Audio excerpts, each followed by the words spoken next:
নমস্কার, আমি পাপিয়া। দশরূপে দশভুজার পরের পর্ব নিয়ে আমি আজ আবার চলে এসেছি। আজ আমি আপনাদের কাছে বলবো একটি পীঠস্থান নিয়ে। আমরা গৃহিণীরা, শুধু গৃহিণীরা নয়, এমনি মেয়েরাও বলুন বা ছেলেরা, সবাই আমরা মোটামুটি কম বেশি ঈশ্বরে সবাই বিশ্বাসী এবং আমাদের সাংসারিক কাজকর্মর সাথে সাথে পুজো আর্চাটাও একটি অঙ্গাঙ্গিভাবে আমাদের সাথে জড়িত। আমিও প্রচণ্ড ঈশ্বরে বিশ্বাসী। আমিও মনে করি সবই তার ইচ্ছাতেই হয়। আমার প্রত্যেকেরই তো একটা আরাধ্য একজন দেব বা দেবী থাকেন, যাকে সবথেকে বেশি উনি বিশ্বাস করেন বা সব বিপদে তাকে ডাকেন। সেরকম আমার আরাধ্য দেবী হচ্ছেন মা কঙ্কালী মা এবং দেবতা হচ্ছেন ভোলানাথ। আমি আজকে আপনাদের কাছে আলোচনা করব কঙ্কালীতলা নিয়ে। এটি 51 পীঠের এক পীঠ। বলা হয় এটি নাকি সর্বশেষ পীঠ। যেখান থেকে, যে কোনো জায়গা থেকে আপনি যান, আপনাকে বোলপুরে নামতে হবে। বোলপুরে নেমে ওখান থেকে বাস, লাভপুরের বাস অথবা টোটো রিজার্ভ করে বা অটো, যে গাড়িতে যায় গাড়িতেও যেতে পারেন, ওটা নিয়ে যেতে হবে আপনাকে। লাভপুরের রাস্তার ধারেই হচ্ছে এই কঙ্কালীতলা। কঙ্কালীতলায় বলা হয় যে যখন সতী দেহত্যাগ করেন, মহাদেবের তখন তাণ্ডব রূপ, তিনি সতীকে কাঁধের ওপরে নিয়ে, নটরাজের রূপ তার তখন, সেই সময় সতীর নাকি যখন নারায়ণ আর কি, তার আমরা যে গল্প শুনেছি যে নারায়ণ ওই রুদ্ররূপ থামানোর জন্য তার চক্র দিয়ে সতীর দেহটাকে টুকরো টুকরো করেন এবং নানা টুকরো নানা যেসব জায়গায় পড়ে সেগুলি এক একটি পীঠস্থান হিসেবে পূজিত হয়। বলা হয় যে কঙ্কালীতলায় সতীর কোমরের অর্থাৎ কাঁখের হাড় পড়েছিল, সেই জন্যে নাম হচ্ছে কঙ্কালীতলা। এখানে একটি কুণ্ড রয়েছে, ওই কুণ্ডর মধ্যে নাকি বলা হয় সতীর কোমরের হাড় পড়েছিল। ঠিক তার পাশেই একটি মন্দির আছে। এখানে দেবীর কোনো মূর্তি নেই, পটে দেবী পূজিতা হন। একটি বড় করে ফটো বাঁধানো রয়েছে মা কঙ্কালীর, খুব জাগ্রত। আমি কঙ্কালীতলা যেতে ভীষণ ভালোবাসি। আমি বছরে 2 থেকে 3 বার তো এখানে যাই। পয়লা বৈশাখের সময় হয়তো যাই, শীতকালে যাই এবং দুর্গাপুজোর আগে একবার যাই।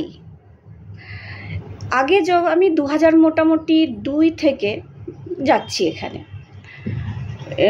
কঙ্কালীতলা যখন যাই, যখন আপনি প্রান্তিক স্টেশন ক্রস করছেন, প্রান্তিক স্টেশনটা ক্রস করে যাচ্ছেন কঙ্কালীতলার দিকে, এবার ওই যে রাস্তাটা, লম্বা যে রাস্তাটা কঙ্কালীতলা যাওয়ার, ওর দুপাশে প্রচুর পুকুর ছিল। পুকুরে ঠিক দুর্গাপুজোর আগে যখন যেতাম, লাল পদ্মে পুকুরগুলো ভরে থাকতো। তার এত রূপ কি বলবো। এবং ওই কাশফুল আর ওই পদ্ম ফুল দেখে মনেই হতো যে হ্যাঁ, উমা আসছে, আমাদের ঘরের মেয়ে উমা আসছে, তাকে আবাহন করার জন্যে প্রকৃতি সেজে উঠেছে। কিন্তু আরেকটা ব্যাপার, কঙ্কালীতলা যখন যাই আমি, প্রত্যেকবার আমার মনে হয় যে আমি হয়তো আমার বাপের বাড়ি যাচ্ছি। কেন জানি না, আমার সবসময় মনে হয় কঙ্কালীতলা যাওয়ার সময় যে ওটাও আমার একটা বাপের বাড়ি। আমার ঠিক ফিলটা এরকম আসে মন থেকে, খুব খুশি লাগে। আমরা কি করি, বাপের বাড়ি যাওয়ার সময় প্রত্যেক মেয়েদের মনে হয় যে যাবো বাপের বাড়ি যাব, পুরো গিয়ে একদম নিজে সেই জায়গা যেখানে গিয়ে বাবাকে, মাকে, সবাইকে, দাদাদের, যাদের আত্মীয় পরিজনদের দেখতে পাবো। তো আমার কঙ্কালীতলা যাওয়ার সময় অনুভূতিটা ঠিক সেই রকম। ঠিক মনে হয় যেন আমি আমার আরেক সেকেন্ড বাপের বাড়ি যাকে বলে, ওখানে যাচ্ছি। খুব খুশি হই। আচ্ছা, এবার তো কঙ্কালীতলা নিয়ে এটা তো বললাম, এটা আমার অনুভূতি। এবার কঙ্কালীতলার যে কুণ্ডটি রয়েছে, যেখানে আর কি বলা হয় সতীর দেহাবশেষ পড়েছে, তার পাশে মন্দিরটি রয়েছে। মন্দিরে দেবী পটে পূজিত হন। তো এতদিন দেবীর একটি বড়, কঙ্কালী মায়ের একটি বড় ছবি বাঁধানো ছিল, সেটি এমনি রাখা ছিল, সেখানে গিয়ে ভক্তরা পুজো করত। এবার গত বছর বা তার আগের বছর সেপ্টেম্বর মাসে একজন বীরেশ্বর চক্রবর্তী বলে ওখানেরই একজন পুরোহিতের পায়ে ওই ফটোটি, ঠাকুরের যে পটটি, ওটি পায়ের ওপরে পড়ে যায় এবং কাঁচ ভেঙে গিয়ে ওনার পায়ে লাগে, পায়ে প্রচুর কেটে যায়। তখন মন্দির কমিটি এবং ওখানকার লোকাল নেতা টেতা যারা ছিলেন, তারা ঠিক করেন যে না, মাকে আর এভাবে রাখা হবে না, এভাবে রাখলে পড়ে যাচ্ছে, হচ্ছে, ঠিক করে রাখাটাও ঠিক হচ্ছে না এটা। তখন ওনারা প্রায় 1,00,000 টাকার মতো খরচ করে একটি সিংহাসন বানান। সিংহাসন বানিয়ে সেই সিংহাসনে মাকে স্থাপন করেন, সেই পটটি স্থাপন করেন কিন্তু সিংহাসনের মধ্যে। আচ্ছা, এবার হচ্ছে কঙ্কালীতলা যাবেন, খুব গ্রাম্য পরিবেশে যেটা হয়, খুব ওখানে সব থেকে ভালো হচ্ছে কোনো পাণ্ডার অত্যাচার নেই, পাণ্ডা ব্যাপারটাই ওখানে নেই। মন্দির থেকে বেরিয়ে আপনি মন্দিরে পুজো দিন, মন্দির থেকে বেরিয়ে কুণ্ডর জল মাথায় ঠেকান, তবে ওখানে পা দেবেন না জলে, কখনো জলে নামার চেষ্টা করবেন না। খুবই পবিত্র জল, অন্তত আমিও তো তাই বিশ্বাস করি। ঠিক তার পাশেই একটি বড় গাছ রয়েছে, তার নিচে বাউলরা বসে প্রতিদিন গান গায়। মনে হয় আমার, ঠিক ওই বাউলের গান দেখে মনে হয় যে বাউল হয়তো কঙ্কালী মারই মনোরঞ্জন করতে ওই গাইছেন, কেন ঠিক উনি ওখানেই বসে ওনারা গান করেন, বাউলরা। পেছনেই মন্দিরের পরিবেশ এত সুন্দর, মন্দিরের ঠিক পেছনেই কোপাই নদী। আর শীতকালে যদি যান, পাশে সর্ষে খেতে হলুদ হয়ে থাকে, মানে এত সুন্দর পরিবেশ আর এত গ্রাম্য পরিবেশ, খুব সুন্দর লাগে। তবে হ্যাঁ, 2002-এ যখন আমি যেতাম বা তারপরেও যখন গেছি, তখন মন্দিরের ওখানটা অত দোকানপাট বা কিছু ছিল না, গ্রাম্য ব্যাপারটা আরও প্রকট ছিল এবং আমার মন আরও ছুঁয়ে যেত ওই পরিবেশটাকে।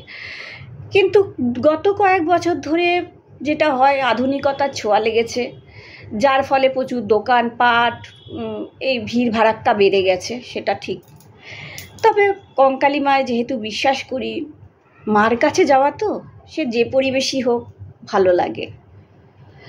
আর ওই যে কুণ্ডর মধ্যে 5টি পাথর আছে কালো রঙের, বলা হয় ওগুলো নাকি ভৈরবের রূপ।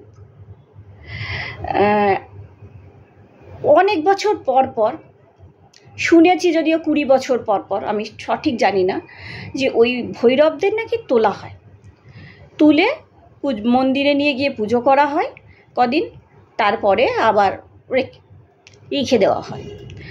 আমরা একবার গেছিলাম, হয়তো সৌভাগ্যবশতই পুজোর ডালি কিনছি, সেই সময় যে ভদ্রমহিলা ডালি দিচ্ছেন উনি বললেন পরে ডালি নেবেন, তাড়াতাড়ি যান, ভৈরবদের তুলছে জল থেকে।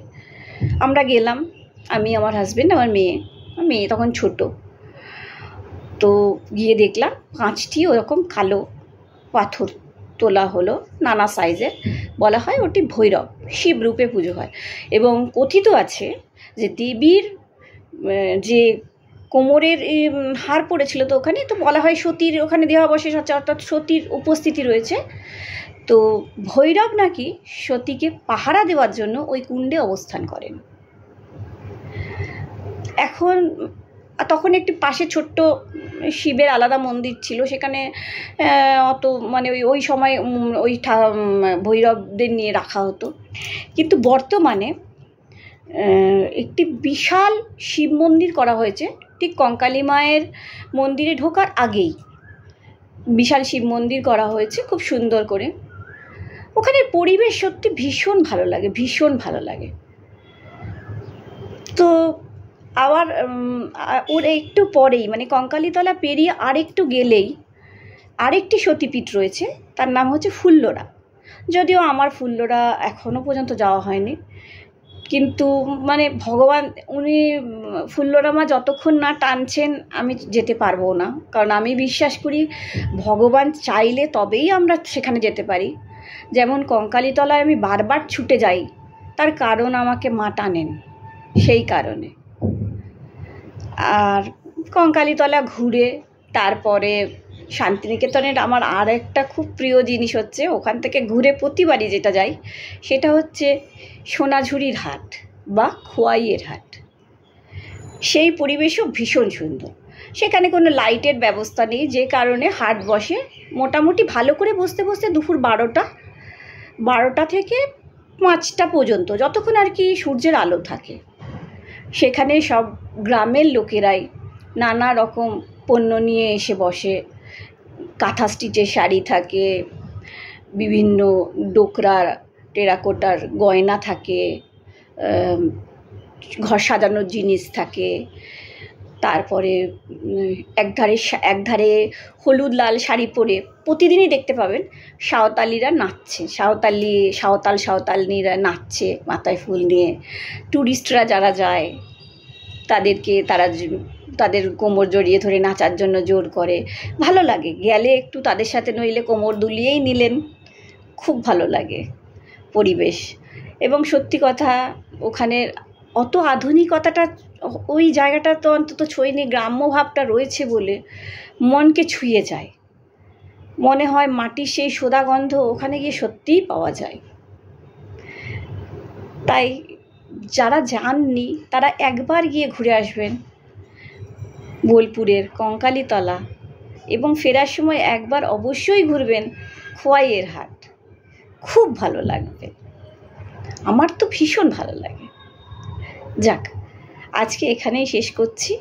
আবার পরে অন্য কোনো পর্ব নিয়ে আসবো আপনাদের সামনে। ভালো থাকবেন, নমস্কার।